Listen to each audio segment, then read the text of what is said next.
Okay, let's continue. सो मैं क्या बता रहा था कि आपके पास जो स्मॉलर सिलेंडर के ऊपर प्रेशर लगेगा उसकी इक्वेशन ये होगी, और पास्कल्स प्रिंसिपल ये कहता है कि प्रेशर इक्वली ट्रांसमिट होता है। तो इसका मतलब ये है कि जो लार्जर पिस्टन के ऊपर जिसका एरिया कैपिटल ए है वो किसके इक्वल हो जाएगा, F2/A, और दोनों के प्रेशर सेम होंगे। सही। लेट्स से मैं इसको इक्वेशन 1 का नाम दे रहा हूँ, इसको इक्वेशन 2 का नाम दे रहा हूँ। आपने मैथ्स के अंदर एक चीज़ पढ़ी होगी कि for example if A is equal to B and A is equal to C, अगर A B के इक्वल होता है और A C के इक्वल होता है तो हम B और C को एक दूसरे के इक्वल ले सकते हैं। तो इसी चीज़ को मैं इस्तेमाल कर रहा हूँ बाय कंपेयरिंग 1 एंड 2। मैं क्या कर रहा हूँ कि इक्वेशन 1 के राइट हैंड साइड को और इक्वेशन 2 के राइट हैंड साइड को एक दूसरे के इक्वल ले रहा हूँ। क्यों? क्योंकि इक्वेशन 1 और इक्वेशन 2 का जो लेफ्ट हैंड साइड है वो दोनों का सेम है। तो अगर किसी भी दो इक्वेशंस की एक साइड सेम होती है तो उसकी दूसरी साइड्स को आप एक दूसरे के इक्वल ले सकते हैं। यहाँ से हम F2/A इक्वल्स टू F1/A कर सकते हैं। We are interested in finding the value of F2। F2 की वैल्यू हम फाइंड करने की कोशिश करेंगे। F2 वो फोर्स है जो कि अप्लाई होगी on the piston of larger area. सही। तो F2 फाइंड करने के लिए हम क्या कर सकते हैं, सिंपल इस A को लाके मैं इधर मल्टीप्लाई करवा सकता हूँ। तो ये हो जाएगा capital A/A multiply by F1। अच्छा, अब यहाँ पे आप एक बात समझें, since the ratio A/A is greater than 1। अब ये तो ऑब्वियस है कि अगर मैं रेशो A/A निकालूं ये हमेशा 1 से बड़ा ही होगा। क्यों 1 से बड़ा होगा? क्योंकि मैंने ये कहा कि A जो है इसका एरिया ज़्यादा है और स्मॉल a का एरिया कम है। लेट्स से अगर स्मॉलर कैपिटल यानी एक उसके एरिया यानी कैपिटल A के एरिया को लेट्स से अगर मैं 3 कंसीडर करूँ यानी 3 metre square, okay, so definitely smaller area का एरिया कम होगा। तो लेट्स से मैं इसको 1 मीटर स्क्वायर ले लेता हूँ। तो अगर मैं इन दोनों का रेशो निकालूं तो डेफिनेटली इनका रेशो क्या होगा, इसका रेशो 1 से ज़्यादा होगा। कोई भी आप वैल्यू पुट करें A/A का रेशो 1 से ज़्यादा होगा। 1 से ज़्यादा होगा इसका मतलब ये कि hence the force F2 that acts on the larger piston is greater than the force F1।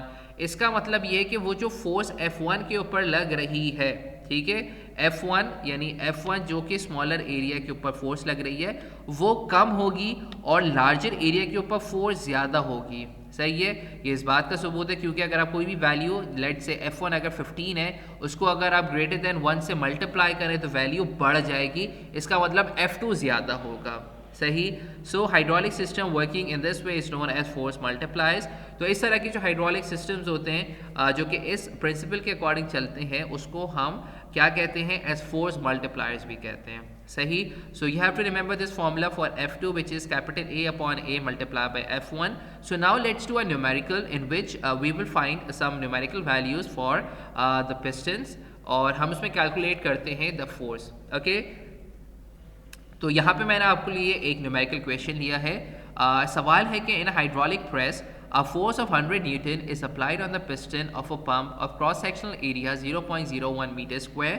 Find the force that compresses a cotton bale placed on larger piston of cross-sectional area 1 meter square. सही।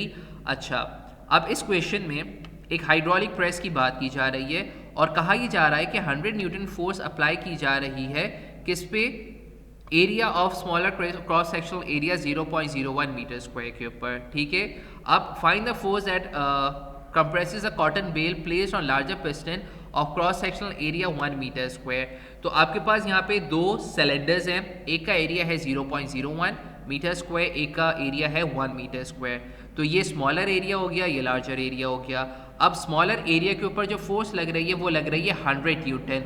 अब हमसे पूछा जा रहा है कि अगर हम 100 न्यूटन फोर्स को स्मॉलर एरिया के ऊपर अप्लाई कर रहे हैं तो लार्जर पिस्टन के ऊपर कितनी फोर्स लगेगी, ये सवाल में पूछा गया है। सही।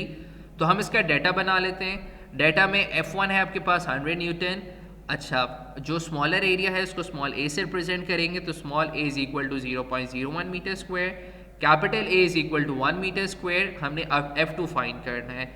सोल्यूशन में हम फॉर्मूला यूज करेंगे F2 is equal to capital A/A multiply by F1।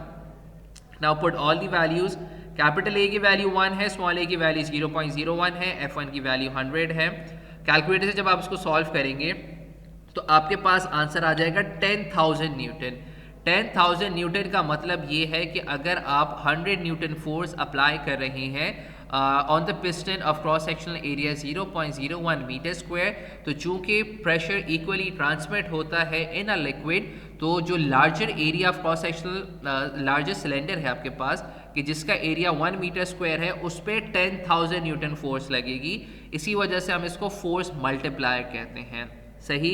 So hopefully you have understood this lecture and this is it for this lecture, and we'll meet you very soon in our next lecture video. Till then, Allah Hafiz.